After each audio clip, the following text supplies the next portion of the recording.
Hello aspirants, welcome to Oasis Eduzone. And आज का newspaper analysis हम शुरू करते हैं इन टॉपिक्स के साथ, ठीक है। एंड मैं फिर से बता दूं कि ये न्यूज़पेपर एनालिसिस में हम मोस्ट इम्पॉर्टेंट न्यूज़ आर्टिकल से डिस्कस करते हैं, वो भी आपका बर्डन कम करने के लिए, ठीक है। ये जो न्यूज़पेपर एनालिसिस है ना, आप सुनोगे तो एक हफ्ता, मेरी बात मान लो, एक हफ्ता सुन लो, संडे को अपने आप को आप एग्जामाइन करो। You will get to know कि आपका स्टैटिक वर्सेस सीए कितना स्ट्रांग हो चुका है। आपकी जो स्टैटिक नोट्स है, इसमें सीए यहाँ पे टू द पॉइंट मैं नोट्स देती हूँ आपको, एकदम जस्ट नोट मेकिंग फॉर्मेट में ही देती हूँ, कुछ भी ऐसे ही लिख नहीं देती। या मेंस रेलिवेंट जो भी होता है वो भी मैं डिस्कस यहाँ पे करती हूँ, ताकि आपका साथ ही साथ मेंस के परस्पेक्टिव माइंडसेट भी बनता जाए प्रीलिम्स के साथ पढ़ते पढ़ते। बाकी तो आप खुद पढ़ ही रहे हो, ठीक है। तो may do take the advantage of this initiative, ठीक है। दिस 30 to 40 मिनट्स जो भी मैं देती हूँ, आप 2x में देख लो तो आप 20 मिनट्स में देख लोगे ये सारा। इसकी एडवांटेज आपको तो लेनी चाहिए, ठीक है। और ये कुछ ऑथेंटिक सोर्सेज हैं जहाँ से हम ये न्यूज़पेपर एनालिसिस आपके लिए लाते हैं। एंड मैं और भी कुछ इंपॉर्टेंट वेबसाइट होते हैं तो वहाँ से भी न्यूज़ तो लेती हूँ, ताकि आपके पास टू द पॉइंट चीज़ें रहे, बेकार की चीज़ें मत करो। देखो, एग्जाम के पहले मैं ये थोड़ा सा बता देती हूँ आपको। आपको अभी लग रहा है कि हाँ 100 चीज़ें हैं, 100 चीज़ें ना कवर करना है, तो वही चैनल देखेंगे, वही करेंगे जहाँ पे बहुत ज़्यादा ज़्यादा पढ़ा रहे हैं। लेकिन आप खुद एक बार सोच के देखना, जब एग्ज़ाम आती है ना, एग्ज़ाम से 2 मंथ पहले आपको लगता है यार 50 चीज़ें भी अगर पढ़ लेता या पढ़ लेती ना, कट ऑफ क्लियर हो जाता। तब आपको लगता है quality is better than quantity. तो अभी से क्वालिटी पे फोकस करो, ठीक है।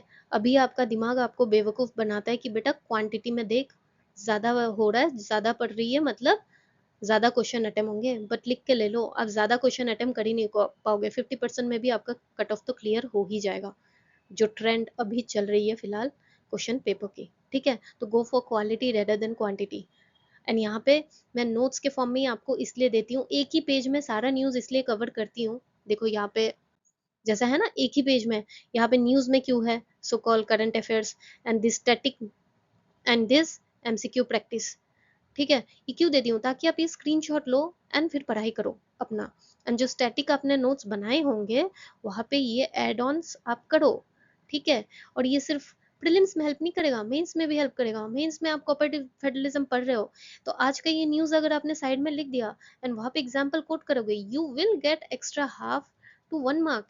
And it matters a lot. आपको पता है कंपटीशन में कितना 1 मार्क, आधे मार्क में भी कितना कुछ रैंक डिफरेंशिएट डिफरेंस आ जाता है ना। तो मैं यही कहूँगी कि पहले कुछ दिन दो अपने आप को इस इनिशिएटिव में, एंड फिर दूसरे इनिशिएटिव में जाओ, ठीक है। दूसरे भी देखो, मैं नहीं कह रही कि बाकी छोड़ दो, बट ये भी देखो, सोते सोते एटलीस्ट देख लो। लेकिन तब आप रियलाइज करोगे वाई इट्स इम्पोर्टेंट, ठीक है। मैं ऐसे ही नहीं बोल रही हूँ, ठीक है ना। क्योंकि एग्जाम के पहले आपको जो लगता है ना क्वालिटी, वो क्वालिटी अभी अभी से ध्यान दो, काम की चीजें पढ़ो। एंड एक बात बोल देती हूँ मैं, CA is important, that is current affairs is important, but current affairs की 80% चीजें स्टैटिक होती है। बट ये पॉसिबल नहीं है कि 80% चीजें आप सो कॉल्ड कन्वेंशनल बुक से कवर करो। इसलिए करंट अफेयर से थोड़ा सा डीप रिसर्च करना पड़ता है हमें कभी, वो रिसर्च मैं आपको करके दे रही हूँ। तो आपको क्या करना है, स्टैटिक किताब से आप पढ़ रहे हो, दैट इज 60% आपको मिल रहा है। एक्स्ट्रा 20% हमें रिसर्च करना पड़ता है, वो आपको कहाँ से मिलेगा, ओआसिस एडुजोन के न्यूज़पेपर एनालिसिस से, दैट इज 20%। तो हो गया आपका कितना, इक्वल टू 80% तो कवर ही हो गया ना। बाकी 20% तो भगवान जाने ही होता है क्वेश्चन पेपर में, जो भी क्वेश्चन है, आता है तो ठीक, नहीं आता तो भी ठीक, राइट। एंड बाकी के जो जो मार्केट में चल रहा है, हाँ ये करंट अफेयर्स पढ़ लो, ये फलाना ये ढिमकाना, ये पढ़ के वैसे भी याद नहीं रखने वाले। फाइनली जाके आप जो कहते हो ना, हाँ ये सीए मैगजीन से ये पेपर आ गया, तो वो आप खुद देखना, आप खुद को धोखा मत दो। एक दो क्वेश्चन ही होता होगा, वो मैगजीन से आता है। बाकी जो भी आप सोचते हो ना सीए मैगजीन से, वो एक्चुअली स्टैटिक ही होता है। आप किताब उठा के देख लो, वो स्टैटिक में भी रहेगा कहीं ना कहीं, ठीक है। तो इसलिए अपना बेस स्ट्रॉन्ग करो, that is static. And CA भी वही पढ़ो जो स्टैटिक के रेलिवेंट हो, that is relevant to syllabus, ठीक है। इसलिए हमें सिलेबस दिया जाता है, बुक लिस्ट नहीं दिया जाता। गवर्नमेंट एपीएससी बोलो या यूपीएससी बोलो, ठीक है। तो चलिए स्टार्ट करते हैं आज का पहला न्यूज। तो ये न्यूज है, chief minister proposed strategy to ensure Brahmaputra cracker polymer limited, that is BCPL, ताकि वो सस्टेनेबली ऑपरेट करे विदाउट गवर्नमेंट ग्रांट, आत्मनिर्भर बने, ठीक है। सजेस्टिंग और क्या चीज कि replacement of CISF with Assam police and potential land acquisition in Odisha. चलो ये तो न्यूज हो गया, ये तो सबको पता होगा जो भी न्यूज देख रहे हैं, ठीक है ना। आपके मम्मी पापा चाचा चाची सबको पता होगा जो भी न्यूज फॉलो करते हैं। लेकिन अभी एस्पिरेंट पॉइंट ऑफ व्यू से आपके काम की चीज क्या है कि व्हाट इज बीसीपीएल, सीआईएसएफ क्या है, क्योंकि सीआईएसएफ रिप्लेस किया गया। बट अब replacement, this is centre state relation. ये क्या दर्शाता है, सेंटर स्टेट रिलेशन क्या कहते हैं उसे, कोऑपरेटिव फेडरलिज्म। जीएस2 सिलेबस में है हमारा सीधा ये keyword. So you have to connect like this and you have to prepare current affairs ऐसे ही। तो यहाँ से ऐसे पढ़ो, दिमाग को इसी तरह ट्रेन करो। लिमिटेड चीज है, वो कहते हैं ना सिविल सर्विस प्रिपरेशन में लेस इज मोर। तो लेस इज मोर पढ़ोगे तो दिमाग शांत रहेगा, दिमाग शांत रहेगा तो प्रीलिम्स क्लियर कर पाओगे, अदरवाइज स्ट्रेस एंजाइटी, राइट। तो बीसीपीएल क्या होता है, इट्स ए नवरत्न पीएसयू, कौन सी मिनिस्ट्री के अंदर, पेट्रोलियम एंड नेचुरल गैस, हो गया। तो सेल्फ रिलायंस है, आत्मनिर्भर, तो ऑब्वियसली आत्मनिर्भर भारत प्रिंसिपल्स पे ही ये अलाइन करेगा। अब आत्मनिर्भर भारत की आई तो यहाँ हम जान लेते पहले, आत्मनिर्भर भारत अभियान अनाउंस कब हुआ था, बाय पीएम नरेंद्र मोदी। कब, ड्यूरिंग कोविड। डेट याद रखो या ना रखो चलेगा, कोविड। तो कोविड में आप ये याद रखना, एक सेकेंड, कोविड में आप ये याद रखना कि लोग क्या कर रहे थे लॉकडाउन में, खुद से अपना काम करना सीखे थे ना, हाउस हेल्प नहीं आते थे, फिर जो भी हम बाहर से हेल्प लेते हैं सर्विसेज वो सब बंद थे सारे। हम घर पे अपना खाना खुद बनाना, अपना बर्तन खुद धोना, राइट, आत्मनिर्भर हुए थे ना। तो वैसे ही याद रख लो कनेक्ट करके कि हाँ आत्मनिर्भर तब हुए थे, तो कोविड के टाइम पे आत्मनिर्भर भारत का अभियान का अनाउंस तो हुआ था। क्या करता है ये, इंपोर्ट करने की क्षमता घटाता है। मीन्स आपके पास जितनी खुद की बनाई हुई, आप अगर खुद खाना बनाओगे तो बाहर से खाना कम लाओगे ना, जोमेटो पे निर्भर नहीं होगे ना, आप खुद पे निर्भर होगे। तो इंपोर्ट नहीं करोगे आप, तो इंपोर्ट ये घटाता है, इसका एम, ठीक है, घटाता है ऐसा नहीं है, एम ऑफ दिस अभियान। तो इससे क्या होगा, लोकल मैन्युफैक्चर बढ़ेगा, है ना। लोकल मैन्युफैक्चर बढ़ेगा तो क्या होगा, इनकी स्ट्रेंथ बढ़ेगी, तो इनोवेशन में हम ज्यादा ध्यान देंगे, है ना। अब जब खाना बनाना खुद सीखोगे तब तो आप इनोवेट करोगे ना कि हाँ आज प्याज से बना लिया, कल देखते हैं ये इस मसाले से, आज हल्दी से बना लिया, कल नमक से बना लिया, मतलब जस्ट हाइपोथेटिकली बोल रही हूँ, समझ रहे हो ना, स्टोरी टेलिंग के माध्यम से। एंड फिर सस्टेनेबल ग्रोथ भी होगा। अब जब खुद बनाना सीखोगे तो आप वेस्ट कम करोगे। जब दूसरे बना के देते हैं, पेरेंट्स के पैसों पे जब हम खाते हैं, आसानी से खाना फेंक सकते हैं क्योंकि हमें उतना इफेक्ट होता नहीं है। किसी को होता है, that is a very good thing जिनको होता है, बट अक्सर ऐसा होता है। लेकिन जब हम खुद कमाते हैं तो हम खाना नहीं फेंकते हैं, we get to know the value of everything.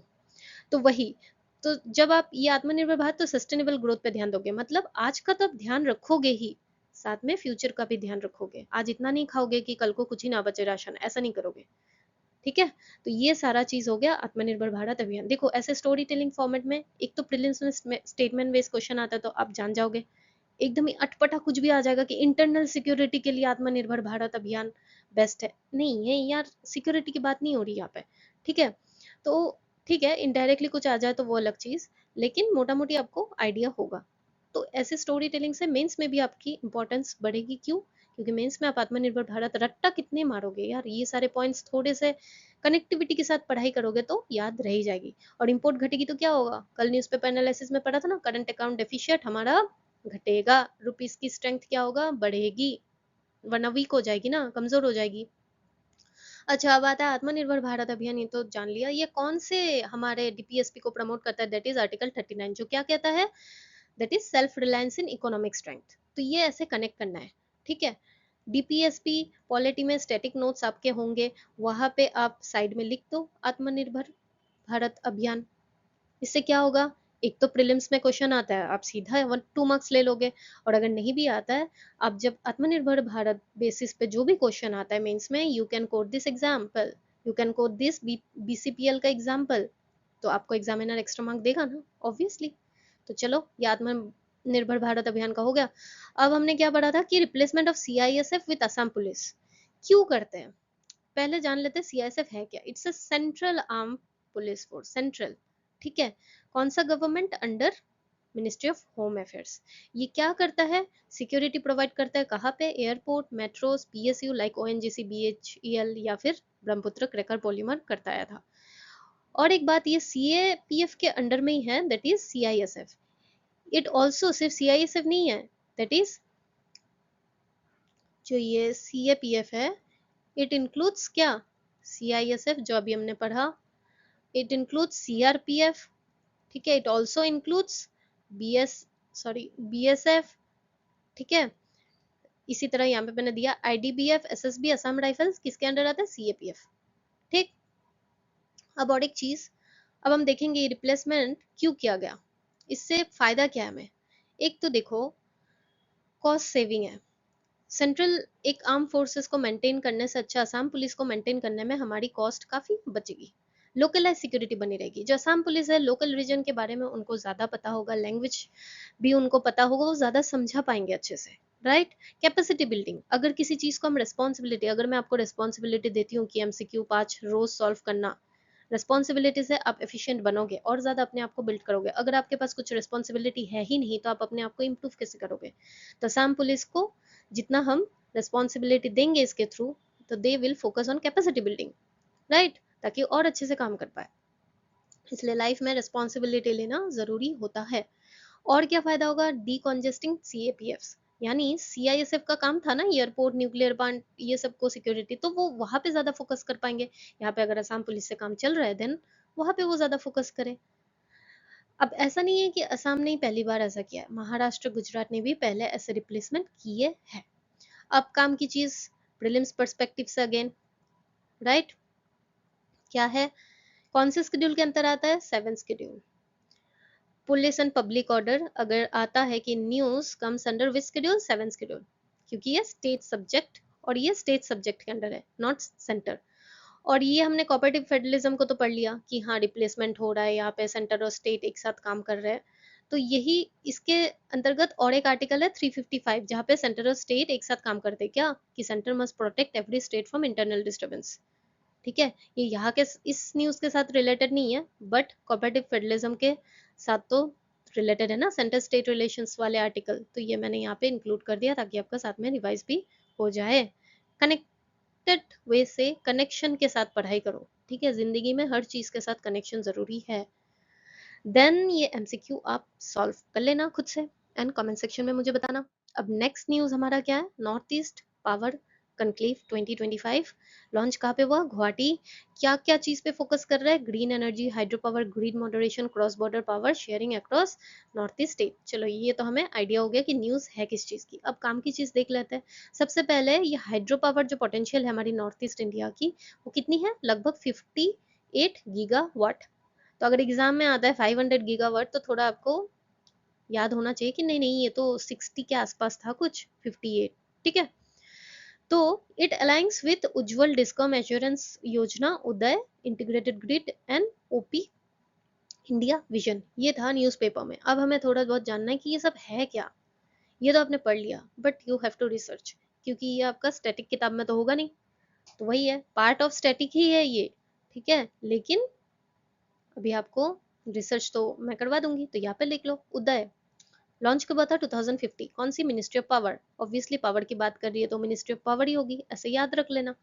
क्या इंप्रूव करता है? Financial and operational efficiency of state power distribution companies, that is DISCOMs, ठीक है। और इनकी मैकेनिज्म, अच्छा चलो एक बात है, ये जो डिस्कम्स होते हैं ना, दैट इज स्टेट पावर जो डिस्ट्रीब्यूशन कंपनीज होती है, जैसे हमारी एपीडीसीएल हो गई, ठीक है। तो ये सब की डेप्थ जो है वो कौन देखता है? State take over 75% of DISCOMs. तो अब डेप्थ को ये टेक ओवर करने के लिए क्या करते हैं? बॉन्ड इशू करते हैं to bank and financial institute, ताकि वो डेप्थ को रिकवर कर पाए, ठीक है। वो सब प्रोसेस में पैसे तो लगेंगे ना, तो बॉन्ड तो इशू करेंगे, बेसिक इकोनॉमिक कॉन्सेप्ट। और डिस्कम्स जो हम गवर्नमेंट जो इनके लिए स्टेट जो करता है, उसके अगेंस्ट डिस्कम्स क्या बोलता है कि हम आपको कमिटमेंट देते हैं कि हम अपने इम्प्रूवमेंट में या परफॉर्मेंस में इम्प्रूवमेंट लाएंगे। लेकिन एग्जाम के लिए ये तो चलो आपके पास जस्ट एक बेसिक आइडिया होना चाहिए, तो मैंने यहाँ पे लिखा। लेकिन exam point of view prelims, ये याद रखना, UDAY does not cover generation companies, it directly focuses on distribution, ठीक है। Ujjwal DISCOMs that is power distribution companies. Right. Then हमने देखा it aligns with this hydro power potential, जो भी है conclave, aligns with integrated grid. Integrated grid means India के 5 regional grid है। कौन कौन से? North, west, east, south and north east. ठीक है, क्या है? ताकि उन्हें हम एक ही connect them into one synchronous national goal. Synchronous क्यों? क्योंकि ये सारी जो रीजन है ना ऑपरेट करती है सेम फ्रीक्वेंसी में, and that's why it's known as synchronous grid. कौन कितनी फ्रीक्वेंसी? That is 50 hertz. ठीक है, ये कौन मैनेज करता है ये सारा चीज? Power grid of corporation of India limited. ठीक है, ये याद रखना। और बेनिफिट क्या होता है ऐसे जो हम कनेक्ट करते हैं सिंक्रोनस नेशनल ग्रिड, एक ही system, that is the 5 integrated grid की फायदा? Real time power transfer across region, blackout avoid कर सकते हैं through load sharing and renewable energy integration. कोई भी चीज इंटीग्रेट होता है तो फायदा ही होता है ना। एंड याद रखना, by 2013 all regional grid synchronised already हो चुका है। एंड सबसे लास्ट में किसने ज्वाइन किया? साउदर्न ग्रिड ने ज्वाइन किया to via Raichur and Solapur line. ठीक है, तो already all grids are synchronised. तीसरा कौन सा था? OP India vision to achieve one nation one grid one frequency one market, ताकि national level electric grid with integrated real time market और power trading भी हम कर सके। ठीक है ना, थ्रू किसके? Indian Energy Exchange. ये बस याद रखना ये टर्म। इतनी मतलब डेप्थ में जाके आपको चीजें नहीं करनी है। आपको बाद में ये पावर सेक्टर में आपको थोड़ी ना एग्जीक्यूटिव लेवल में, अभी तो नहीं जा रहे हो ना, अभी एग्जाम पर्सपेक्टिव से पढ़ो। कुछ चीजें सिलेबस के बाहर अभी मत जाओ, दिमाग खराब कर लोगे। पढ़ना मेंस के बाद पढ़ना। ठीक है, आइडिया रखो, इसलिए ये सारी चीजें मैंने थोड़ी आइडिया के लिए बोल दी। लेकिन मेंस पर्सपेक्टिव के लिए ये इंपॉर्टेंस से ज्यादा मेंस सॉरी प्रीलिम्स से ज्यादा ये मेंस पर्सपेक्टिव में ज्यादा हेल्प करेगा। लेकिन प्रीलिम्स के लिए ये सारी चीजें थोड़ा सा याद रखना। ठीक है, दैट इज द, एक मिनट, दैट इज साउदर्न ग्रिड ने लास्ट ज्वाइन किया था। By 2023 all regional grid synchronised हो गया। सेम फ्रीक्वेंसी कितना? 50 हर्ट्ज। ठीक है, 75% ड्रिफ्ट कौन? स्टेट, सेंटर नहीं है, स्टेट्स। ठीक है, ये याद रखना। फिर ये जनरेशन कंपनीज को इंक्लूड कवर नहीं करता, ओनली डिस्ट्रीब्यूशन। तो ये सारी चीज है प्रीलिम्स, और बाकी मेंस के लिए रखना, क्योंकि इसके ऊपर अगर मेंस में क्वेश्चन आता है तो ये सारे फैक्ट्स आप दे पाओगे, लिख पाओगे। तो इसके बेसिस पे क्वेश्चंस मैंने यहाँ पे दिया हुआ है, प्लीज इसे आप सॉल्व करना। देन हमारा नेक्स्ट न्यूज क्या है? Operation Sindoor halt clarified by PM Modi. तो अभी यूएस पीएम मोदी ने इन्फॉर्म किया हमारे प्रेसिडेंट ट्रम्प को, क्या? कि जो ये ऑपरेशन सिंदूर जो पाकिस्तान के अगेंस्ट हमने सर्जिकल स्ट्राइक हमारा था, ये हमने हॉल्ट किया है, ना कि कोई आपके कहने से नहीं किया, not due to any US deal. क्योंकि हम थर्ड पार्टी मीडिएशन में वाली पॉलिसी में तो मानते ही नहीं है, है ना। हम एम्फेसाइज ही नहीं करते थर्ड पार्टी मीडिएशन। तो ये हमने खुद हॉल्ट किया, ना कि किसी दूसरे के कहने पर। And reform that India's act of war, कि हम टेररिज्म के खिलाफ तो वॉर करेंगे। ठीक है, तो the call reaffirmed India's act of war position on terrorism. तो ये ऑपरेशन सिंदूर तो आपको पता ही होगा न्यूज में, कि it's a surgical strike capability aimed at terrorist infrastructure. यही तो चीज है ना, हम टेररिस्ट इंफ्रास्ट्रक्चर पे हमने अटैक किया, एंड रिपरकेशन उल्टा हमारे सिविलियंस पे हुआ, होना नहीं चाहिए था। तो बाकी तो सब कुछ साफ है, you already know the news. So चलो, ये तो हो गया ऑपरेशन सिंदूर, सबको पता है। अब ऑपरेशन सिंदूर के साथ साथ बैकग्राउंड में और एक रिसर्च हमारा स्टैटिक का पार्ट है, शिमला एग्रीमेंट। ये कब हुआ था? Treaty sign between India and Pakistan. India Pakistan की जो वॉर हुई थी 1971, which led to the creation of Bangladesh, उसके बाद दोनों के बीच माहौल शांत करने के लिए किया गया था शिमला एग्रीमेंट। ठीक है, किसके बीच हुआ था sign? Indira Gandhi, that is our then prime minister of India, and Zulfikar Ali Bhutto, that is president of Pakistan उस वक्त के। क्या क्या किया गया था कि इस एग्रीमेंट में क्या बोला गया था? कि हम दोनों बायलैटरल रेजोल्यूशन ऑफ डिस्प्यूट, हम दोनों मिलके कश्मीर के इशू को रिजॉल्व करेंगे। कोई तीसरे इंसान को हम आने नहीं देंगे, नो थर्ड पार्टी अलाउ, बस हम दोनों के बीच ही बात होगी। ठीक है, फिर कहा गया था जहां पे रीडेजिग्नेशन, जहाँ पे सीज फायर हुआ था, of the cease fire line, जहाँ पे 1971 में वार सीज फायर लाइन को हम कहेंगे एज एलओसी। एंड कहा गया था कि मैं भी मानूंगा, म्यूचुअल कमिटमेंट होगा, आप भी ये एलओसी क्रॉस नहीं करना। ठीक है, यहाँ पे कुछ भी आप इलीगल एक्टिविटीज मत करना, हम भी नहीं करेंगे। नॉन इंटरफेरेंस, टेरिटोरियल इंटीग्रिटी, एक दूसरे के हम रेस्पेक्ट करेंगे ऑफ द सोवेरेनिटी, राइट। लेकिन ऐसा नहीं है कि वायलेशन पाकिस्तान के द्वारा किया नहीं गया। कारगिल वॉर में भी पाकिस्तान ने यही इसी एग्रीमेंट का वायलेशन करते हुए ये एलओसी में छेड़खानी तो की थी।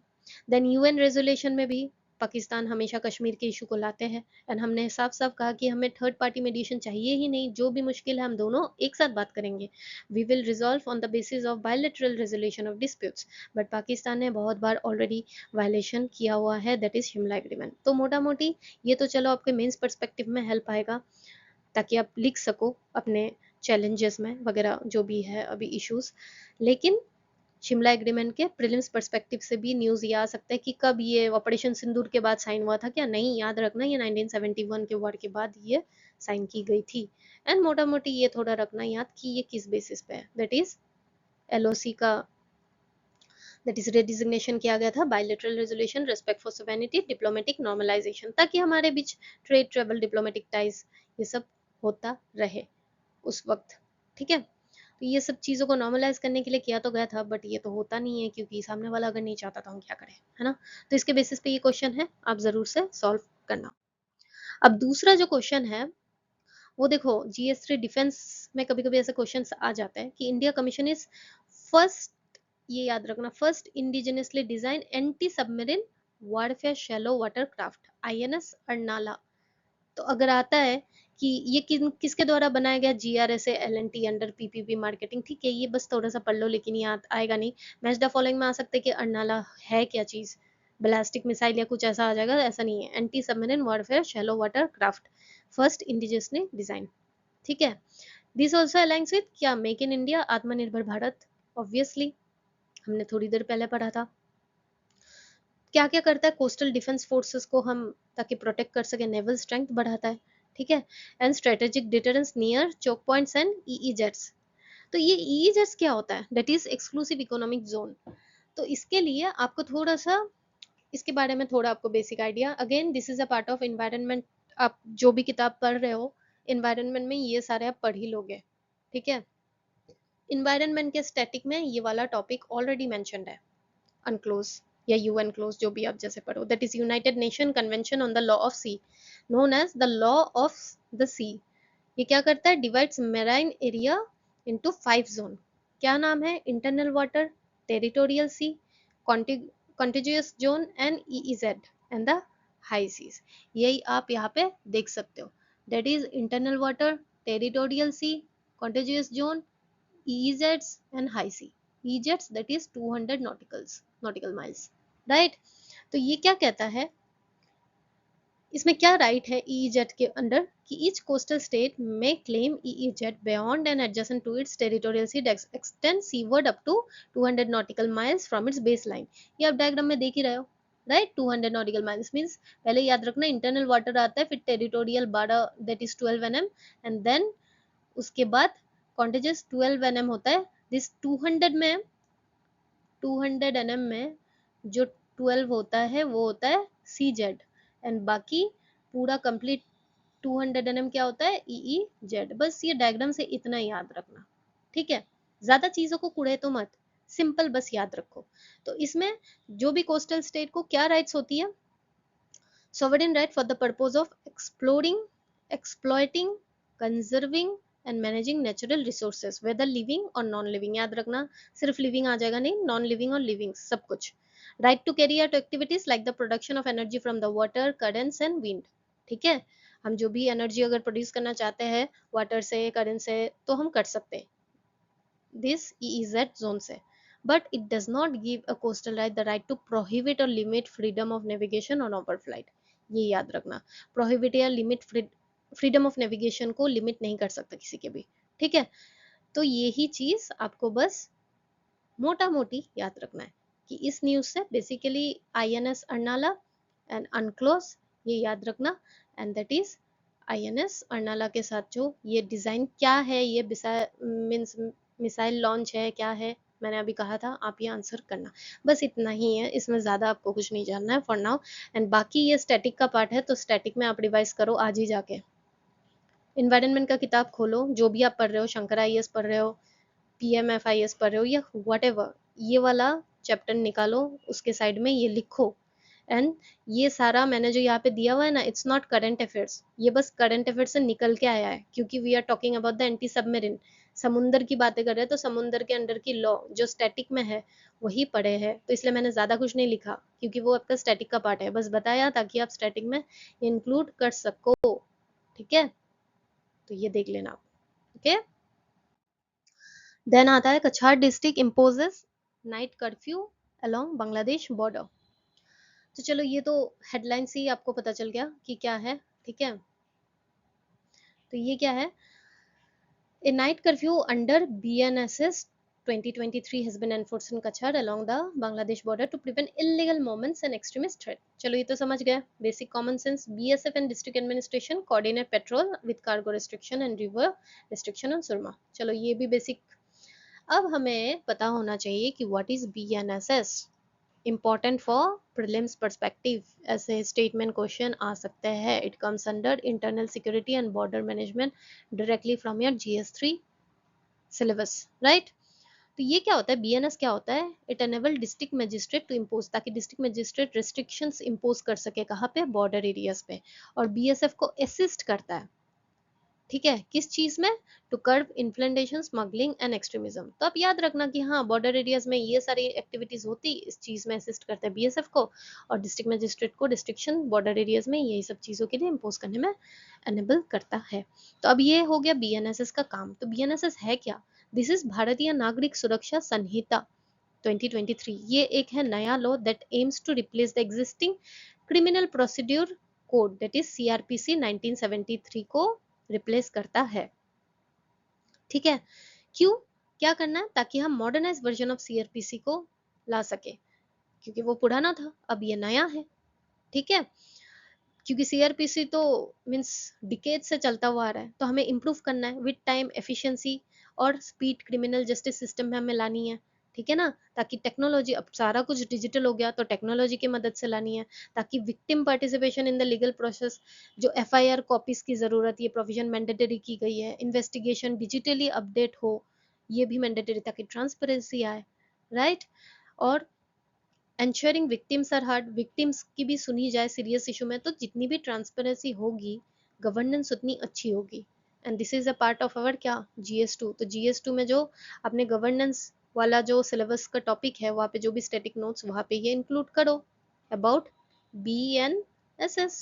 एग्जाम्पल दो, हाफ मार्क्स या 1 marks extra low and ranker बन जाओ, राइट। तो यही है कि नोटेबल फीचर्स ऑफ BNSS क्या आता है, मैंडेटरी समरी ट्रायल्स, याद रखना, mandatory summary trial for minor offences, electronic examination of accuse, digitalise record, ताकि ट्रांसपेरेंसी हो, डिजिटल कहीं भी आता है तो मतलब ट्रांसपेरेंट अकाउंटेबिलिटी, राइट। और ये साइबर क्राइम के इश्यूज को भी एड्रेस करता है। देन और एक चीज मैंडेटरी होती है, फॉरेंसिक इन्वेस्टिगेशन, किस चीज में, अगर कोई भी पनिशमेंट जिसकी सजा 7 साल या उससे ज्यादा इम्प्रिजमेंट की हो, उसके लिए फॉरेंसिक इन्वेस्टिगेशन मैंडेटरी की गई है। ठीक है, यहाँ पे कैटेगराइज की जाती है, जस्ट लाइक CRPC में भी की जाती थी, यहाँ पे भी की जाती है, as cognizable, non cognizable, bailable, non bailable. तो ये तो सारा BNSS का फीचर्स हो गया। तो यही अभी मेघालय के न्यूज में भी आप कनेक्ट कर सकते हो, मेघालय जो मर्डर केस हुआ है सोनम जी के द्वारा, राजा की जो मर्डर की गई है, राइट। तो यहाँ पे भी आप वहाँ पे फॉरेंसिक इन्वेस्टिगेशन या क्या हो रहा है क्या नहीं, तो कनेक्ट करो, ताकि एथिक्स में केस स्टडी भी आए तो आप कनेक्ट करके पढ़ सकते हो, राइट। तो ये इसके बेसिस पे ये आंसर आप सॉल्व करना और स्टैटिक में इंक्लूड करो। देखो हर न्यूज आप देख रहे हो किस तरीके से GS CA के साथ कनेक्टेड है, कनेक्शन के साथ पढ़ाई करो प्लीज। मैं ये आपको बोल रही हूँ, आपकी हित के लिए बोल रही हूँ, ऐसे नहीं बोल रही हूँ मैं। फिर दूसरा हमारा न्यूज है, CM लॉन्चेस धरती आभा मिशन इन डिब्रूगढ़ डिस्ट्रिक्ट। ठीक है, ये क्यों, ताकि welfare benefit across tribal village. ठीक है ना, ये rolled out by central and state government, सिर्फ सेंट्रल स्टेट नहीं, सेंट्रल के द्वारा भी की जाती है। It's a part of larger धरती आभा जनजातीय ग्राम उत्कर्ष अभियान। इसके अंडर इसका ही एक छोटा सा पार्ट है, क्या मीन्स सब पार्ट बोल सकते हो, धरती आभा अभियान। ये क्या करता है, मल्टी डिपार्टमेंटल कैंप स्थापित करता है किस चीज़ के लिए, ताकि रजिस्ट्रेशन स्कीम्स के लिए अवेयरनेस, क्या क्या स्कीम्स आई हुई है, health camp, skill training, livelihood support for the tribal villages, ताकि उनकी हित के लिए हम क्या करें, उनके प्रति भी हम ट्रांसपेरेंट एंड अकाउंटेबल रहे, एंड ग्रास रूट लेवल की हमारी डेवलपमेंट हो। तो जीएस पेपर 3 सिलेबस में एक है इंक्लूसिव, आपको ना कंठस्थ होनी चाहिए, मतलब रट्टा मार लो सिलेबस। इंक्लूसिव ग्रोथ मीन्स बाहरी बाहरी से मतलब इलाके से ग्रोथ नहीं, ग्रास रूट लेवल की ग्रोथ। तो this scheme you can quote under that inclusive growth का कोई भी सवाल है ये आप कोट कर सकते हो। देखो जितना आप रिसेंट एग्जाम्पल दोगे, चांसेस की एग्जामिनर को भी इंटरेस्ट आएगा ना, क्या वो भी तो पुराना पढ़ पढ़ के बोर हो गया होगा, है ना। तो चलिए अब जान लेते हैं प्रीलिम्स पर्सपेक्टिव से व्हाट इज धरती आभा जनजातीय ग्राम उत्कर्ष अभियान। वो है क्या, कब लॉन्च हुआ था, 2 अक्टूबर 2024, हाल ही फिलहाल में हुआ है। कब, Birsa Mundas birth anniversary, right. Funded, ये जरूरत नहीं है, over 5 years by ministry of tribal affairs, ये याद रखना, ऑब्वियसली ट्राइबल के लिए तो मिनिस्ट्री ऑफ ट्राइबल अफेयर्स, ऐसा आप कनेक्ट करके पढ़ लेना। aims to cover 63,000 plus tribal village through 25 intervention across 17 ministries। किस किस, वही हमने देखा ना कि हेल्थ कैंप्स तो हेल्थ का होगा, एडुकेशन स्किल ट्रेनिंग दी जाएगी, लिवलीहुड सपोर्ट दी जाएगी, रोड इंफ्रास्ट्रक्चर दी जाएगी, डिजिटल इंफ्रास्ट्रक्चर ऑब्वियसली, ताकि स्कीम्स के बारे में उनको रजिस्ट्रेशन करे, अवेयरनेस करे, right. Also focusing on saturating entitlement delivery, ये सारा लाइक पीएमए, ये सब स्कीम के जो भी है अवेयरनेस एंड उनकी रजिस्ट्रेशन इजीली हो पाए, तो ये सारा मोटा मोटी एक ही काम की है, एक ही चीज़ की है, जो हमने ऑलरेडी पढ़ लिया। अब ट्राइबल वेलफेयर हमारे कॉन्स्टिट्यूशन में कौन से आर्टिकल के अंडर आता है, that is 46 DPSP and article 15(4), जिसमें हम क्या बात कहते हैं, that is related to tribal welfare की बातें हम करते हैं। तो अगर क्वेश्चन प्रीलिम्स में आता है ट्राइबल वेलफेयर की जो थीम है, या जो भी हम बातें करते हैं, promote we promote tribal welfare in case of DPSP, fundamental rights, या बोथ, या ओनली वन ओनली टू, ये दोनों में होता है, दैट इज article 46, article 15(4), right. Also it embraces Panch Pran principle, ठीक है, and also enhances cooperation between centre and state via cooperative. तो अगेन कोऑपरेटिव फेडरलिज्म थोड़ी देर पहले हमने देखा था, वो भी एक एग्जांपल है, ये भी आप एक एग्जांपल पुट अप कर सकते हो, राइट। तो वैसे ही करंट अफेयर्स लिख दो यार नोट्स में। और पंचप्राण, पंचप्राण क्या है, 5 was to be completed by 2047, याद रखना कंप्लीट हुआ नहीं है, जब इंडिया की 100 साल ऑफ इंडिपेंडेंस हो जाएगी तब ये कंप्लीट किया जाना चाहिए, ये हमारे प्रधानमंत्री जी ने कहा था कुछ सालों पहले। तो पंचप्राण में है क्या, ये देखो, ये चीज ऐसा नहीं कि इस न्यूज के साथ ही, आप ये लिख के रखो, कहीं भी आता है ना मेंस में, ये पंचप्राण आप डाल दोगे ना ऐसे रिलेटेड जो भी आंसर में, तो कितना सुंदर लगेगा। पंचप्राण में क्या कहता है, एक तो कहता है कि सोशल हार्मनी, कि इंडिया की जो डाइवर्सिटी है उससे हम नेशनल स्ट्रेंथ को बढ़ाए ना कि घटाए, diversity is unity in diversity, उससे strength. Then family enlightenment, patriotic and moral values grass root level में आए, है ना, ग्रास रूट इसलिए ट्राइबल एरियाज में भी, तो grass root level within families में मॉरल वैल्यूज को हम जागरूक करें। एनवायरमेंटल कॉन्शियसनेस, है ना, ताकि सस्टेनेबल डेवलपमेंट की ओर हम प्रेरित हो, है ना, प्रोटेक्ट करें, कंजर्व करें नेचर, वही मतलब ये नाम से ही आपको पता चल ही रहा होगा, इसको क्या ही समझाऊं। स्वदेशी, ताकि सेल्फ रिलायंस बने, आत्मनिर्भर बने। इंडिजिनियस, जो हमारे लोकल मैन्युफैक्चरिंग चीजें हम ज्यादा यूज करें, राइट। सिविक ड्यूटीज, हम नेशनल प्रोग्रेस के लिए कंट्रीब्यूट करें, सिर्फ अपना खाए पिए सो गए क्या ही जिंदगी है वो, थोड़ा बहुत कंट्रीब्यूट भी करो नेशनल सर्विस में। जरूरी नहीं है कि आप एपीएससी यूपीएससी करके ही कर सकते हो, बहुत सारी चीजें आप कर ही सकते हो नेशनल कंट्रीब्यूशन के थ्रू के लिए, है ना। तो ये सारी पंचप्राण है, बेसिक चीज है। तो यही चीज अगर आप मेंस में किसी क्वेश्चन में इंडियन सोसाइटी की सवाल आती है कि, या जो वेलफेयर की स्कीम की आती है, तो आप अगर वे फॉरवर्ड में ये लिखते हो, ये वे फॉरवर्ड में भी लिखते हो मेंस में, कितना अच्छा मार्क्स आएगा। So and that's why I am like repeating it बहुत बार, कि देखो ये इनिशिएटिव फॉलो करो, यहाँ से आपकी मेंस की प्रिपरेशन हो रही है, इनडायरेक्टली मेंस की एग्जाम्पल आपको मिल रही है। मेंस के इंट्रो कंक्लूजन में वे फॉरवर्ड में आप क्या लिख सकते हो एक्स्ट्रा, जो दिखने में अट्रैक्टिव लगे एग्जामिनर को, वो आपको मिल रहा है। प्रीलिम्स का फैक्ट तो मिल ही रहा है, एंड साथ में आपका स्टैटिक भी थोड़ा बहुत रिवीजन हो रहा है, एंड सबसे पहली एंड सबसे इंपॉर्टेंट बात, स्टैटिक नोट्स आपकी अपग्रेड हो रही है। इस न्यूज़पेपर एनालिसिस से। सो इस चीज़ को डिनाई क्यों कर रहे हो यार, फ्री में कोई नहीं देता ये सब। अब देख लो दूसरा वो, मतलब ठीक है, अच्छे है, ऐसा नहीं बोल रही कि हमारा बेस्ट है बाकी सब बेकार है, लेकिन ये भी आपका वन ऑफ द बेस्ट है जो आपको सिंपल प्रिपरेशन की ओर ले जाता है, जो आपको ऑर्डिनरी प्रिपरेशन से एक्स्ट्रा ऑर्डिनरी रिजल्ट की ओर आप जा सकते हो। ठीक है, तब खुद देख लेना, बाकी तो आप समझदार हो ही। अब हमारा नेक्स्ट न्यूज़ है 10,000 kg कंसाइनमेंट ऑफ कॉर्न जोहा पेडी एक्सपोर्टेड टू दुबई। कितनी अच्छी न्यूज़ है ना, हम एक्सपोर्ट भी करने लगे असम से। Lead to the state water resource minister from Demow Sivasagar. Organize by, किसके द्वारा ऑर्गेनाइज की गई थी? Jyoti Agarwal service group, sorry Jyoti agriculture service group under Assam agri business and rural transport project. ये चीज थोड़ा याद रखना, ठीक है, Assam agri business and rural transformation project. This serves as a model for linking local farmer and FPOs to buy buyers, boosting farmer income। Obviously export हो रहा है, फार्मर की इनकम तो बढ़ेगी, ये तो चलो ठीक है। अब हमारे काम की चीज हम पढ़ लेते हैं। कौन जो, हाँ क्या है? जीआई टैग्ड है।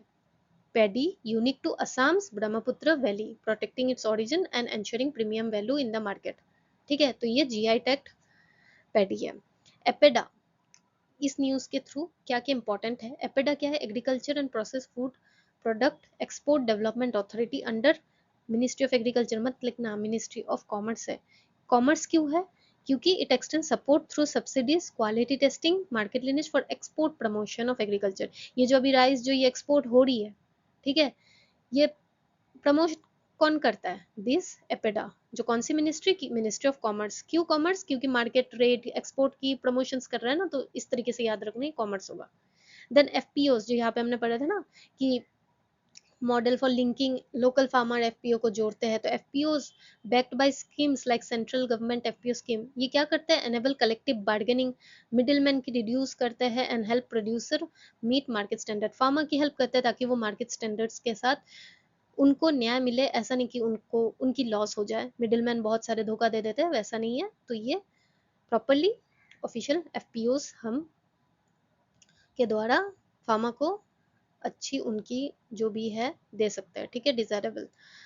Then Assam agri business and rural transformation project, that is APART, ये हमने पढ़ा था ना, ये अंडर अपार्ट। तो it is a state World Bank initiative aimed at enhancing farm productivity. ये जो हमने फार्म प्रोडक्टिविटी एनहांस की है, तभी तो इतना एक्सपोर्ट हो रहा है ना। तो यहाँ पे हमने पढ़ा था ना अंडर असम एग्रीबेस, तो यही अपार्ट क्या करता है? Enhance farm productivity, post harvest processing, market connectivity, जिससे फार्मर्स अपनी चीजें बेच सके बिना मिडिलमैन के हेल्प लिए भी। And global consumer prefers aromatic, low GI, antioxidant rich foods. क्यों? तो ये ही इसलिए, इसी रीजन से एक्सपोर्ट हुआ। क्यों? क्योंकि कौन जो है हेल्थ और cultural appeal and it aligns with gastronomic and wellness trend. तो ये अच्छा होता है हेल्थ के लिए, इसलिए इसका डिमांड भी है, तो बहुत अच्छी बात है। तो इस बेसिस पे ये क्वेश्चन भी करना। तो ये मोटा मोटी चीजें याद रखना, ये जीआई टैग है, एपेडा, एफपीओ एंड अपार्ट। इसकी बेसिक डिफरेंस थोड़ा आइडिया रखना, क्वेश्चन आ जाए तो you will be able to answer. And mains में भी you can quote this thing कि क्या क्या हो रहा है फार्मा के जो इनकम के लिए, दैट इज जीएस 3 में फार्मा इनकम फूड सिक्योरिटी वाला टॉपिक है ना, ये सब में फार्मा रिलेटेड कुछ भी क्वेश्चन आए तो you can quote this example and you can quote the role of such agencies. ठीक है, तो ये हो गया हमारा न्यूज। तो आज का editorial, the last topic of our newspaper analysis, ये असम ट्रिब्यून के न्यूज़पेपर में। तो इस पे जो टॉपिक था एक्सट्रीम वेदर इवेंट्स, तो इस पे क्वेश्चंस बन सकता है, ऐसे आए भी है पहले इस बेसिस पे, वेदर बेसिस पे, that extreme weather events have become the new normal due to climate change, discuss their impact on India's socio-economic fabric and suggest strategies for mitigation and adaptation। तो मैंने यहाँ पे एडिटोरियल को पढ़ के आपके लिए, एडिटोरियल में क्या कहा गया है मैंने वही मेंशन किया है। आप इसे पढ़ें, अपने स्टैटिक नोट्स को अपग्रेड करें और उस आइडिया से इस आंसर को अटेम्प्ट करें, ताकि आंसर राइटिंग प्रैक्टिस भी होती रहे। तो चलिए देख लेते हैं कि इस एडिटोरियल में ऑथर ने क्या कहा है। कि देखो, इन रिसेंट इवेंट ना, एक्सट्रीम वेदर इवेंट पहले जो रेयर हुआ करती थी, पहले बहुत रेयर थी ना कि एक्सट्रीम वेदर इवेंट हो रहा है, कुछ एकदम भयंकर धूप आ रही है, भयंकर बारिश, लेकिन अब ये कॉमन फीचर हो गई है ना। अब तो फ्रीक्वेंटली सीवियर एंड अनप्रडिक्टेबल, कभी धूप कभी बारिश कभी मतलब स्नोफॉल कहाँ हो रहा है जहाँ पे मतलब कभी स्नोफॉल हो भी नहीं सकती वहां भी हो रहा है। तो क्या हो रहा है, रिस्क हो रहा है human life, agriculture, infrastructure, global economy. तो पहले देखो ये जो एक्सट्रीम वेदर इवेंट्स है क्या चीज। तो क्लाइमेटोलॉजिस्ट जॉन हॉकटन के द्वारा ये टर्म किया गया है कि short duration highly unusual localised deviation from normal weather pattern that cause significant destruction is known as extreme weather event. तो एक्सट्रीम वेदर इवेंट या क्लाइमेट चेंज पे सवाल आता है तो इंट्रोडक्शन में अगर आप ये इनके बारे में लिख दो ना, एक्स्ट्रा मार्क मिलेंगे। अगेन मेंस में स्टैटिक नोट अपग्रेड करो। This newspaper analysis is helpful for your prelims as well as mains for your mindset development too. ठीक है, तो ये हो गया। अब की कैरेक्टरिस्टिक्स क्या होता है, एक्सट्रीम इवेंट्स के कैरेक्टरिस्टिक्स क्या होता है जो ऑथर ने यहाँ पर डिस्कस किया है कि अनप्रडिक्टेबिलिटी, पता ही नहीं चलता, मतलब हम तैयारी कैसे रखें क्योंकि अनप्रिडिक्टेबल होता है, कभी भी कुछ भी हो सकता है। कुछ दिन से आपने देखा होगा अगर आप असम में रहते हो कि वेदर फोरकास्ट में हाँ बारिश होगी बट बारिश होगा रही है, अगर हो भी रही है 5 मिनट तक हो रही है बट क्या ही मतलब अनप्रडिक्टेबल चीज है। देन लोकलाइज्ड इम्पैक्ट, डैमेज इतना होता है, फ्लैश फ्लड होता है, घर बार टूट जाता है, लैंडस्लाइड होता है। एंड इंटीरियर एरिया में तो कुछ रिपोर्ट्स भी नहीं आती है, अनरिपोर्टेड रह जाती है तो और ज्यादा होता है। शॉर्ट ड्यूरेशन लेकिन लॉन्ग इफेक्ट्स होता है लास्ट आवर्स तक, क्योंकि बारिश मान लो 4 घंटे की हो गई, कल पढ़ा था ना न्यूज़पेपर में गुवाहाटी में, बट फ्लैश फ्लड हो जाती है, इफेक्ट तो लॉन्ग टर्म रहती है। वैसे ही कुछ एग्जाम्पल्स दिए, ये अपने मेंस एग्जाम में आप लिख सकते हो example. Heat waves India Japan Europe में, flash flood, then cloud burst हाल ही फिलहाल में जहाँ पे हो रहा है। तो ये सारे जो है कितने जन मर रहे हैं, ये मैं बार बार नहीं पढ़ रही हूँ, आप पढ़ लेना बस एक बार। ये आपके एडिटोरियल से ही मैंने उठाया जो आज असम ट्रिब्यून में आया था। तो ये एग्जाम्पल के जगह पे आप लिख सकते हो एडिटोरियल से, यही आपको नोट डाउन करना है। इतना सारा नहीं लिखना, एक दो बस लिख लो हो जाएगा एग्जाम में। इम्पैक्ट क्या क्या होती है देखो, अगर क्लाइमेट चेंज एक्सट्रीम प्रचंड रूप से क्लाइमेट चेंज हो रही है, that is extreme weather event, crop failure होगी क्योंकि बारिश या तो बहुत ज्यादा होगी या तो होगी ही नहीं। हीट वेव से क्या होगा, ग्राउंड वाटर और भी सूखेगा। अनसीजनल रेन डैमेज, फिर इतनी बारिश होगी कि रोड्स ब्रिजेस तो बर्बाद होनी ही है। फिर ज्यादा गर्मी से हीट स्ट्रोक होता है, सीनियर सिटीजन के बीच तो हो ही रहा है, अब तो यंग जनरेशन को भी हो रहा है, राइट। फिर फ्लड के बाद आने वाली बीमारी, मच्छर बढ़ते हैं, बहुत सारी बीमारियां हो जाती है गंदगी से, राइट। तो इन सब का कॉज क्या है, कहीं ना कहीं तो ग्लोबल क्लाइमेट चेंज तो है ही, राइट। तो ये क्लाइमेट चेंज क्यों हो रहा है, अर्बनाइजेशन, हम कहीं भी घर बना रहे हैं, इलीगल एनक्रोचमेंट इसलिए तो होता है, इसलिए गवर्नमेंट फिर एविक्शन भी करता है। फिर ग्लेशियर्स का मेल्टिंग तो हो ही रहा है, जिससे क्या हो रहा है, मानसून शिफ्ट हो रही है, तो सब कुछ इंटरकनेक्टेड है, राइट। तो ये सारी कुछ चीजें हैं जिससे एक्सट्रीम हम ही क्लाइमेट चेंज के लिए तो region, we are one of the region. तो अभी इंडिया में आने वाले में क्या प्रॉब्लम हो सकता है, unseasonal rail during harvest season, तो हमारी क्रॉप कल्टीवेशन में हेल्प करेगा। मॉनसून इरेगुलेटिव वजह से फूड सिक्योरिटी में, क्योंकि क्रॉप उगेगी नहीं अच्छे से तो उसको क्या ही फूड सिक्योरिटी आएगी, फार्मर्स अच्छे से बेच ही नहीं पाएंगे, वो दुखी रहेंगे तो इकोनॉमी तो दुखी होंगी, है ना। देन हिली स्टेट, उसमें ग्लेशियल आउटबर्स्ट, फ्लैश फ्लड, ये सब तो आ ही रहा है इन दिनों, और भी आने वाले दिनों में होगा। लाइटनिंग, इतनी बारिश हो रही है अचानक अचानक इतनी लाइटनिंग होती है, उससे भी लोग बहुत मर रहे हैं इंडिया में।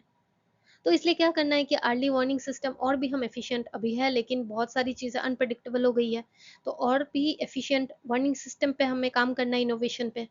इंफ्रास्ट्रक्चर जो डिजास्टर रेजिलियंट हो, जापान में अर्थक्वेक आने से उनकी इंफ्रास्ट्रक्चर बहुत अप टू डेट है, उस तरीके की लेवल की हम भी कर सके। क्रॉप डाइवर्सिफिकेशन, है ना, जिससे सॉइल इरोजन की कमी थोड़ी, कमी, सॉइल इरोजन को हम कंट्रोल कर सके, है ना। एंड जिस चीज में पानी कम लगे या ज्यादा लगे, वैसे सीजनल या क्लाइमेट वाइज वैसा हम क्रॉप डाइवर्सिफिकेशन को प्रैक्टिस करें। कम्युनिटी प्रिपेयरनेस, लोगों के अंदर, लोगों में अवेयरनेस कि क्या क्या कर सकते हो आप पहले एंड पोस्ट फ्लड या पहले pre flood. Then policy and planning तो गवर्नमेंट की है ही, वो तो चलता ही रहा है। तो ये सारी मोटा मोटी इस आर्टिकल में डिस्कस किया गया है ऑथर के द्वारा। देखो, this is again A part of climate change GS3 environment topic, ये तो आएगा ही। अब कोई इस पे क्वेश्चन आएगा, लोग कहेंगे ये पार्ट ऑफ CA है, कोई कहेगा static, but trust me, CA is also 80% of static, ठीक है। बस आपको ये करंट अफेयर्स में अगर आपको कुछ नया एग्जाम्पल मिल रहा है, कुछ ऐसा टर्म्स मिल रहा है जो आप एज कंक्लूशन या फिर एज इंट्रोडक्शन में यूज कर सकते हो, उसको उठा लो, चिपका लो आपके स्टैटिक नोट्स में और आपका आंसर अलग बनाओ दूसरों से। ठीक है, तो यही आपको करना है अपने लिए करो यार, मतलब टू द पॉइंट करो और अपने तरफ से मेहनत करना होता है। मैं कहता ना, कितना आप स्पून फीड वाले चीज़ों में रहोगे। तो यहाँ पे मैं आपको तो स्पून फीडिंग करवा ही रही हूँ, एटलीस्ट रिसर्च तो करके दे रही हूँ ना, आपको बस लिखना है, उतना तो कर लो अपने लिए, लिखोगे तो याद रहेगा। वो भी रट्टा मार के मैं नहीं बोल रही कि पढ़ो फिर लिखो फिर प्रैक्टिस करो, नहीं, अपने नोट्स में अपग्रेड करो, तो आपको प्रीलिम्स एग्जाम में ना ऐसा लगे हाँ यार कहीं तो सुना था कहीं तो पढ़ा था, तो उससे भी 2-3 क्वेश्चंस हो जाते हैं यार एलिमिनेशन टेक्निक से भी। तो इस चीज़ को अभी से प्रैक्टिस करो। आपको लग रहा है एग्जाम तो भाई नेक्स्ट मार्च को हो या मई को हो, एपीएससी एंड प्रीलिम्स में, या जून जब भी है यूपीएससी एपीएससी, तो आप खुद के लिए अभी से एपीएससी यूपीएससी या कोई भी आप स्टेट पीसीएससी देख रहे हो, अगर इसको फॉलो करो, कुल मिला के तो सेम ही है। एंड ऐसा नहीं कि यूपीएससी में आप असम के एग्जाम्पल नहीं दे सकते हो, गवर्नमेंट की तो इनिशिएटिव ही है लुकिस्ट पॉलिसी, तो क्यों नहीं करो। ठीक है, तो आज के लिए इतना ही। I hope you enjoy the session, and कुछ भी अगर आपको यहाँ पे इस इनिशिएटिव में कुछ चेंजेस चाहिए, कुछ एडिशन चाहिए, do let me know in the comment section. ठीक है, तो तब तक के लिए अच्छे से पढ़िए, अच्छे से अपना स्टैटिक अपग्रेड कीजिए, रिवाइज कीजिए एंड एफिशिएंटली पढ़िए, ना कि हार्ड वर्क ज़रूरी है but in with proper efficiency. देखो गवर्नमेंट में भी ना बीएनएसएस आज जो आपने पढ़ा है, सीआरपीसी को एफिशिएंट बनाने के लिए लाया गया है, तो खुद भी एफिशिएंट बनो। ठीक है, चलिए आज के लिए इतना ही, फिर कल मिलेंगे, तब तक के लिए stay tune and happy learning. Thank you.